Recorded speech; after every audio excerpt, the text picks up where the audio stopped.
Okay.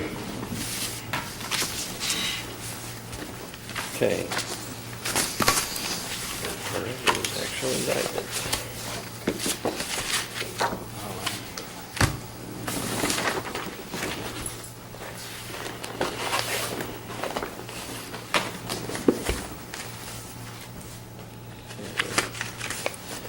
Mr. Griffiths, do you acknowledge this as being the Gabriel Ross Parker named in 18 CR 30?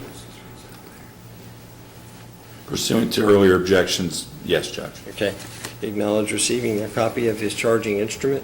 I do, Judge. Wish to waive formal reading and arraignment? Pursuant to your previous objection? Yes, Judge. Okay. And are you entering a plea of not guilty at this time? Judge, we are not entering a plea pursuant to RCR 808. Okay. Pursuant to that same rule, then I must enter a not guilty plea on his behalf. Are you requesting discovery under the rules? We are, Judge. And it's Commonwealth request and reciprocal. Yes, Your Honor. Okay, both will be ordered pursuant to the rules. As for a status hearing, Judge, as the court probably could guess, there's going to be mountains of evidence and discovery in this case. Spoken briefly with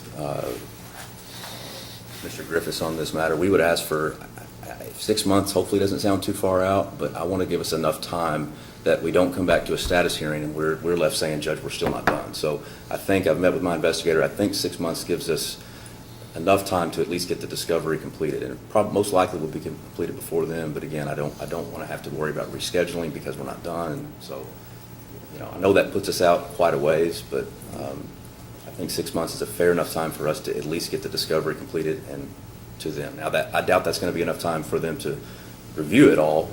I don't know, but many months down the road is what we would ask for a first status hearing. okay, any objection to that sort of length, sir? My only concern, Judge, is that is filing and holding hearing regarding the challenge to the jurisdictional issue. I don't know that I want to wait 6 months, frankly, to do that. If we could set a date to hold that hearing and then any briefing schedule regarding that prior. Okay. So we set a status 6 months out, but have a hearing sooner than that. No objection to that, Your Honor. That's okay. Well, let's set the status first. Pick us a Friday at 1 o'clock. Friday, August 24th. Okay, August 24th. That's probably okay, Your Honor. Yeah, I think that's okay. Okay. So that'll be the status, so that'll give authorities, et cetera, opportunity to firm up evidence if there are, and I assume there are, scientific results pending of various forms. Hopefully we can encourage the labs to move that along. Judge, And I'm sorry. I apologize. I interrupted the court. That August 24th date, is there another date maybe earlier in the month for that or later? Every year we're required, the prosecutors conference is, I don't want to have scheduling difficulties with our office there. The 10th, that's Friday also. That's fine. Tom, is that okay with you? August 10th? So August 10th, is that The okay? 10th or the 3rd, if that was available, Your Honor. Either. Is that work? That's fine by me. I'll work it. The 3rd I'll is a work better it. date for me. Okay. Is the 3rd okay with you? I think that's fine. And the only reason I set that out is because we're, obviously with the prosecutors on our team, I mean, we may have, I want everybody to be in attendance if we can on this. Sure. Okay, so August 3rd then, same time, 1 o'clock. August 3rd. Now, for the hearing, do you want to get your motion together and then get with the court and the parties to set a date?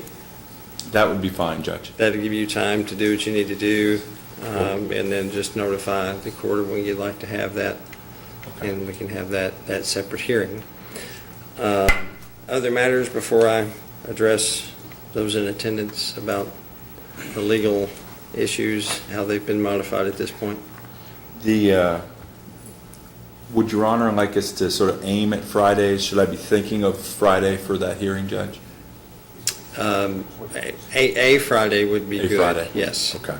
But we also have, Wednesday afternoons is often a good day to do that. So either a Friday or Wednesday afternoons would be good. But Fridays work well for security purposes. We Okay. don't have any other courts going on.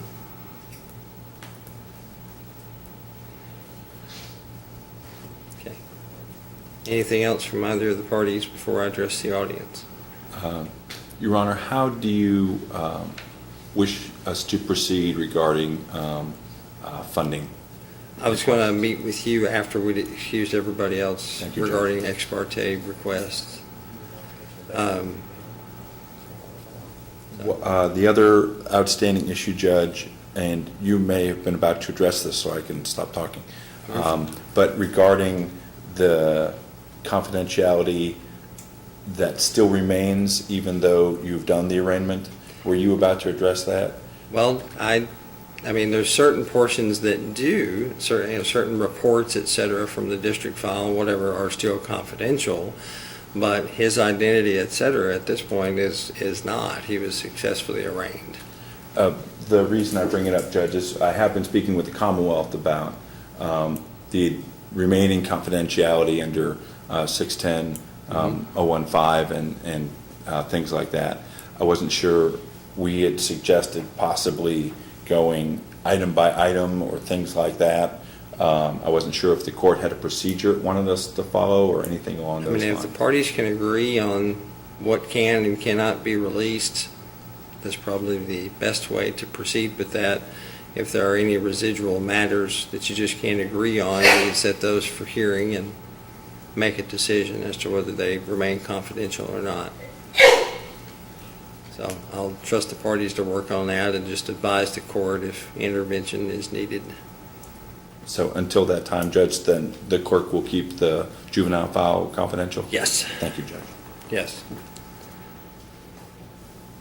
The contents of it. So, well, the attorneys in attendance, I just ask you to study up on what impact this has, what is now confidential and what is no longer confidential. Obviously, the defendant's identity is no longer confidential since he has been successfully arraigned.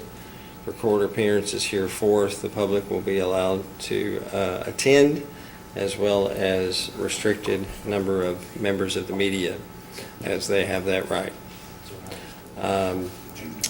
So the restriction that Judge Telly sort of went over with everybody when you were in district court on multiple times, the more you keep things confidential, the better for everybody, honestly. We're not under the strict law restrictions that we were under up until just a few minutes ago. But the idea at some point is if this case is set for trial, we try and make great efforts not to taint the jury pool. Obviously, this is a high-profile event. Probably, honestly, going to be difficult to seat a jury in Marshall County regardless. We could probably all agree on that simply because of the massive size of the matter. But we may very well likely attempt to seat a jury in Marshall County at some point. That being the case, the less that's shared, the better, because that means that we have a jury pool that hopefully has been less tainted, rather than more information available, which would make it even more impossible to seat a jury in Marshall County, which would require any trial to be transferred to another jurisdiction, such as Trigg County, which would be out of the media coverage. They're not within the media circuit of WPSD and Paxton Media. So, but we would like, if there is a trial, to attempt a trial here. So I guess I'd just ask everyone to use your own discretion in deciding what you think ought to be discussed and shared as far as the audience members, the victims, and the victims' family members. So obviously the procedure, the things that you observe in court, those are not extraditional. Those at this point are all public.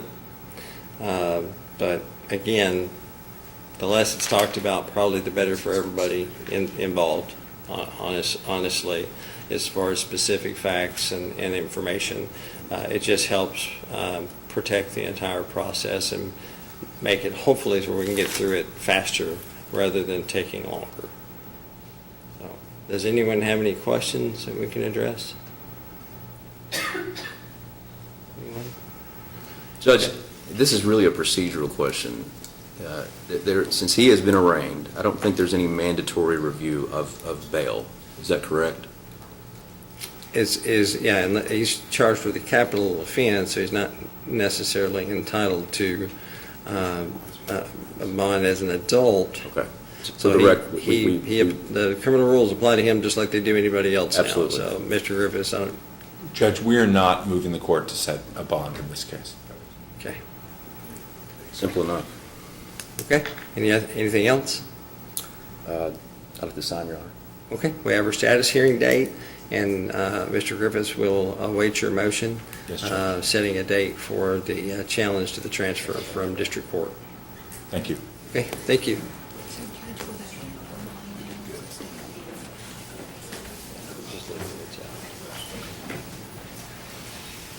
Thank you all for your time.